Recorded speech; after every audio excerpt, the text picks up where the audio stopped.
at ng Anak at ng Espiritu Santo. Amen. Ang pagpapala po ng ating Panginoong Jesucristo, ang pag-ibig ng Diyos Ama, at ang pakikipagkaisa ng Espiritu Santo, tawa po ay sumainyong lahat. At sumaiyo rin. Mga kapatid, aminin po natin ang ating mga kasala at mga pagkukulang upang tayo po ay maging karapat-dapat na gumanap sa banal na pagdiriwang na ito.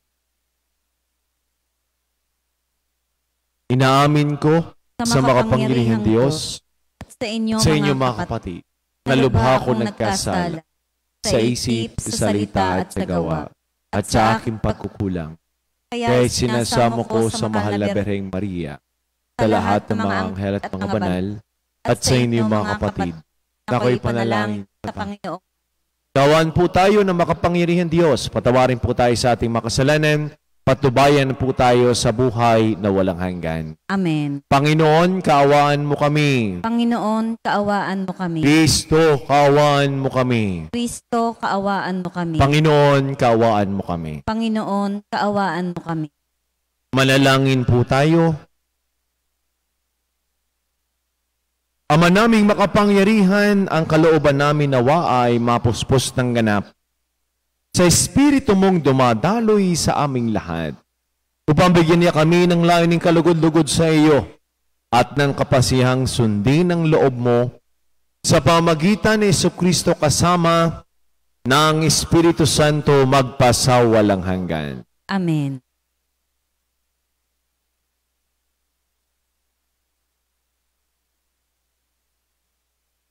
Pagbasa mula sa mga gawa ng mga apostol. Noong mga araw na iyon, ibig matiyak ng pinuno kung ano nga ang sakdal ng mga Hudyo laban kay Pablo. Kaya't pinagpulong niya kinabukasan ang mga punong saserdote at ang buong Sanhedrin. Saka kinalagan si Pablo, ipinanaog at iniharap sa kanila. Alam ni Pablo na dooy may mga Saduseyo at Pariseyo, kaya't sinabi niya ng malakas, "Mga kapatid, ako'y Pariseyo, anak ng mga Pariseyo. Dahil sa pag-asa kong muling mabubuhay ang mga patay, ako'y nililitis ngayon."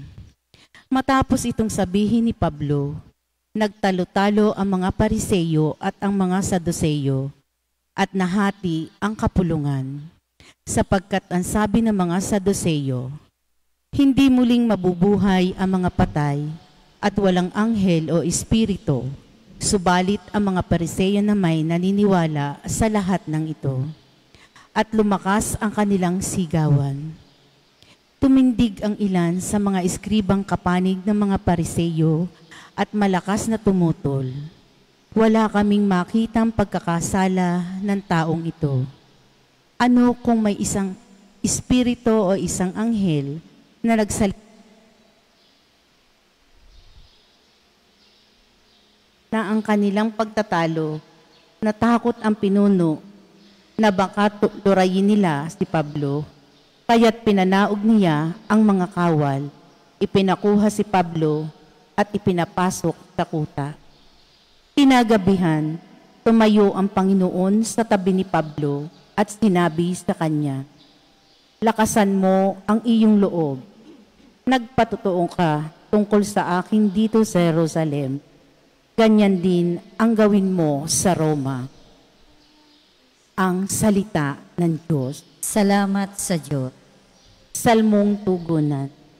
Diyos ko, ang aking dalangin, ako'y iyong tangkilikin. Diyos ko, ang aking dalangin, ako'y iyong tangkilikin. O Diyos, ako'y ingatan mo, ingatan ang iyong lingkod.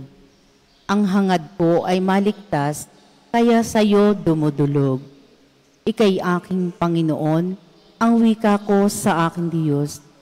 Kabutihang tinanggap ko ay ikaw ang nagkaloob. Ikaw lamang o poon ko, ang lahat sa aking buhay. Ako'y iyong tinutugon sa lahat kong kailangan. Diyos ko, ang aking dalangin, ako'y iyong tangkilikin. Pinupuri ko ang puon na sa akin ay patnubay. Kahit gabit, diwa niya ang sa akin umaakay. Nababatid ko na siya'y kasama ko oras-oras. Sa piling niya'y kailanmay hindi ako matitinag. Diyos ko, aking dalangin, ako'y iyong tangkilikin. Kaya't ako'y nagdiriwang, ang diwa ko'y nagagalak. Ang lagi mong naramdamay, hindi ako matitinag. Pagkat di mo tutulutang, ang mahal mo ay malagak sa balon ng mga patay upang doon ay maagnas. Diyos ko, ang aking dalangin, ako'y iyong tangkilikin. Ituturo mo ang landas ng buhay ang hahantungan. Sa piling mo'y madarama ang lubos na kagalakan. Ang tulong mo'y nagdudulot ng ligayang walang hanggan. Diyos ko, ang aking dalangin, ako'y iyong tangkilikin.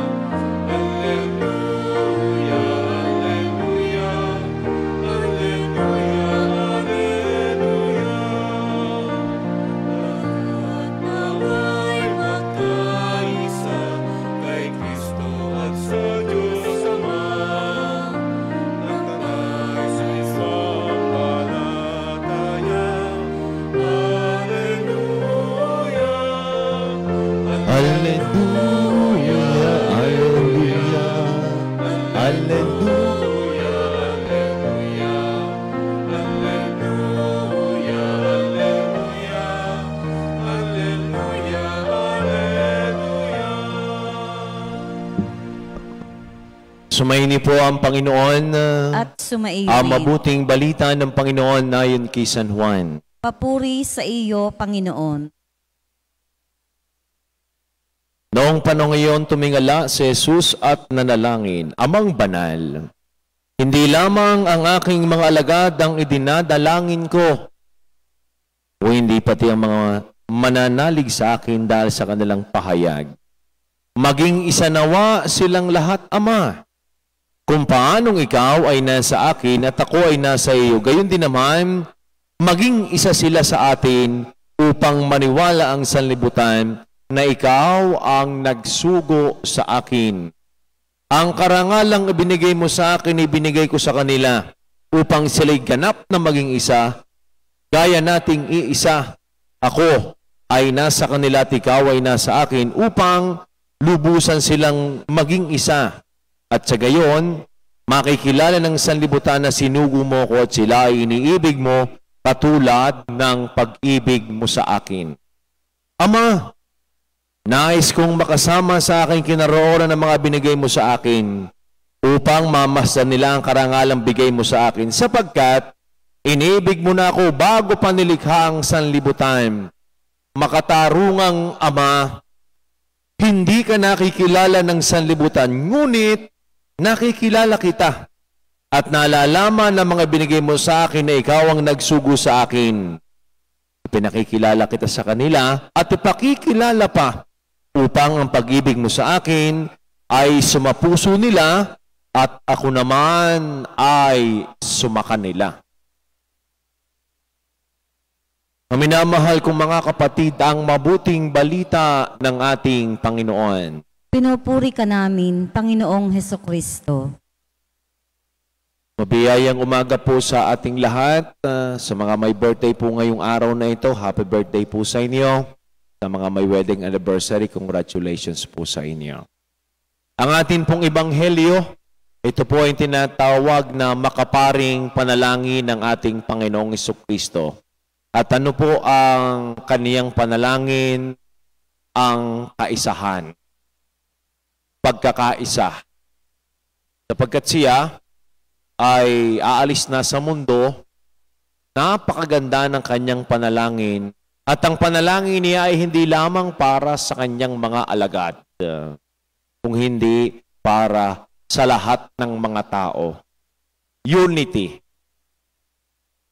At ito ho ang karamihang ginagamit na slogan, pagkakaisa, na napakahirap naman hong kamtin. Pero no nga ho ba yung tinatawag nating Christian unity? Maliwanag ho sa atin, unity is not uniformity. Maaaring pare-pareho tayo ng suot. Kulay puti, kulay green, kulay pula. Sa mga school, may mga uniform to identify na ikaw ay mag-aaral ng school na iyon, ng paaralan na iyon. Sa mga trabaho, sa opisina, may uniform. At tunayan na ikaw ay nagtatrabaho sa kumpanya na iyon. Pero yung bang mga nagtatrabaho doon, yung bang mga estudyante na pumapasok sa paaralan na iyon, yun ba ay may pagkakaisa? At ito ho ang tanong para sa atin. Paano ho natin ma-achieve at ano ang Christian unity na ito? Christian unity is not uniformity. Mas malalim pa. Ito ho ang tinatawag nating unity in diversity. Tayo ho ay may pagkakaiba-iba ng prinsipyo, ng pananaw. Tayo ay magkakaiba ng paniniwala. Tayo ay magkakaiba ng pinag-aralan. Pero hindi ho nangangahulugan na tayo ay magkakawatak-watak. Sapagkat imposible naman ho talaga ng iniisip ko, iniisip din ninyo. Ang alam ko ay alam din ninyo. At ang alam ninyo ay alam ko. Hindi ho. Kahit nga ho sa pamilya. Kahit nga mayan ni kambal. Magkapareho man yan ng itsura. Magkapareho. Pero ang ugali niyan, magkaiba. Pero hindi nangangahulugang sa pagkakaiba ay walang pagkakaisa. That is unity in diversity. Ikalawa ho, what is Christian unity? Christian unity, we have the common purpose. At ano ho yung purpose na ito? Hindi naman ho pwedeng sabihin natin na tayo lamang Katoliko ang may kaisahan na tayo lamang ang maliligtas. At i-abolish natin ang mga ibang mga sekta, ibang mga reliyon. Hindi din naman ho pwedeng sabihin nila na sila lamang ang tama at tayo ang mali ang ating paniniwala. Hindi naman ho. Sapagkat sinabi ni Apostol San Pablo sa mga taga-Korinto, we have different gifts. We have different calling. But we work for the glory of God sa lahat ng ating mga ginagawa. And that is our common purpose. Pangatlo, when we speak of Christian unity, we talk about common love. Iisa yung ating pag-ibig na ating ginagawa at sinusundan. At yan yung pag-ibig ng Diyos para sa atin. Ay yung tinatawag nating kaisahan na ito. Iba't iba ho tayo ng pamamaraan ng pagmamahal. Iba't iba ho tayo ng expression ng pagkilala, pagtanggap sa ibang tao. Yung iba nagbibigay ng bulaklak. Yung iba nagbibigay ng card. Yung iba yung simpleng text, simpleng tawag. Yung expression natin, iba't iba tayo. Pero ano yung main purpose? It's love.